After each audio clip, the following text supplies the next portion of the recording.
RS brothers లో ఆషాఢం KG sale మళ్ళీ మొదలైంది. మరెన్నో క్రేజీ ఆఫర్స్ ఖైదీ చేయండి ఆర్ఎస్ బ్రదర్స్.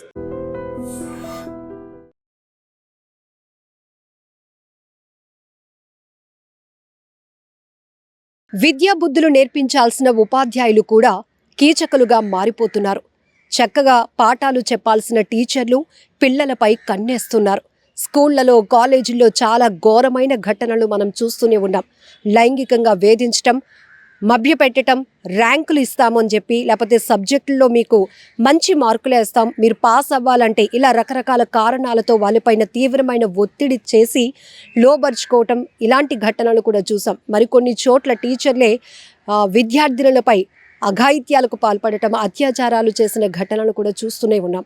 ఇప్పుడు లేటెస్ట్గా కర్ణాటకలో ఒక దారుణమైన ఘటన వెలుగు చూసింది.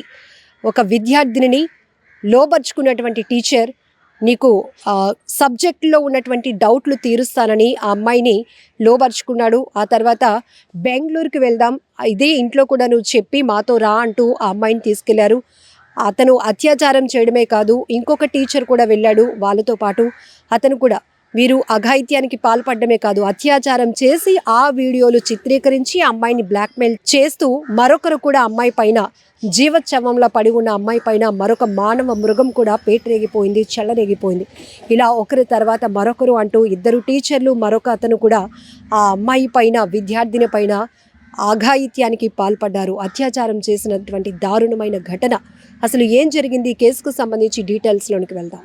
డౌట్లు తీరుస్తామని చెప్పారు, స్టూడెంట్పై అత్యాచారం చేశారు, ఆ తర్వాత వీడియో కూడా షూట్ చేశారు. కర్ణాటకలో తీవ్ర కలకలం రేపుతోంది ఈ సంచలన ఘటన. ముడుబిద్రై గ్రామానికి చెందిన ఒక కాలేజీలో 19 సంవత్సరాల విద్యార్థిని ఉంది.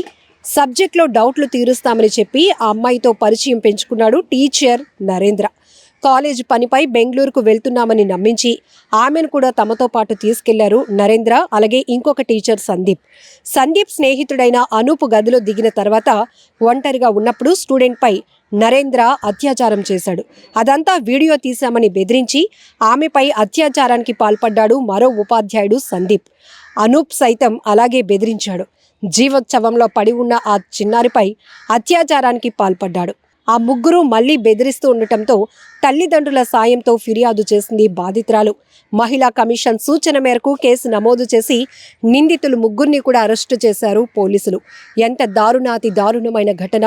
ఈ మధ్య స్కూల్లో, కాలేజీల్లో కూడా పిల్లలకు భద్రత లేకుండా పోతోందంటే ఎటువైపు వెళ్ళిపోతుంది ఈ సొసైటీ? మరి పిల్లల్ని చదువు కోసం బయటకు పంపించాలా వద్దా? వాళ్ళకి ఎంతవరకు సెక్యూరిటీ ఉంది? పాఠాలు చెప్పాల్సిన టీచర్లోనే కీచకులుగా మారిపోతున్నారు అంటే ఇక తల్లిదండ్రులేంటి, విద్యార్థినులు కూడా వాళ్ళ భయభ్రాంతులకు గురవ్వాల్సిన పరిస్థితులు నెలకొంటున్నాయని చెప్పొచ్చు. ఈ ఘటన ఆలస్యంగా వెలుగు చూసినప్పటికీ బాధితురాలు ఇచ్చినటువంటి కంప్లైంట్తో ఆ విద్యార్థిని తల్లిదండ్రులతో సహా పోలీసుల్ని ఆశ్రయించింది. కంప్లైంట్ ఇవ్వడంతో ముగ్గురిని కూడా పోలీసులు అరెస్టు చేశారు. ఇది కర్ణాటకలో జరిగినటువంటి ఘటనే కాదు, మన తెలుగు రాష్ట్రాల్లోని అనేక ప్రాంతాల్లో, చాలా రాష్ట్రాల్లో కూడా టీచర్ల వల్ల బలైపోతున్నటువంటి విద్యార్థుల భవిష్యత్తును మనం చూస్తూనే ఉన్నాం. ఎందుకంటే వాళ్ళకు పాఠాలు చెప్పాల్సింది పోయి ఫ్యూచర్ కోసం వాళ్ళకి మంచి విద్యా బుద్ధులు నేర్పించాల్సినటువంటి ఉపాధ్యాయులు కూడా కీచకులుగా మారిపోతున్నారు. కామవాంఛలు తీర్చుకోవటానికి కన్నేస్తున్నారు విద్యార్థులపై. ఇలాంటి దారుణాతి దారుణమైన ఘటనలు ఆగాలి అంటే ఎక్కడ మార్పు రావాలి? వీరిని ముగ్గురిని కూడా ఎలా కఠినంగా శిక్షించాలి? మీరేమంటారు కూడా కామెంట్లో మెన్షన్ చేయండి.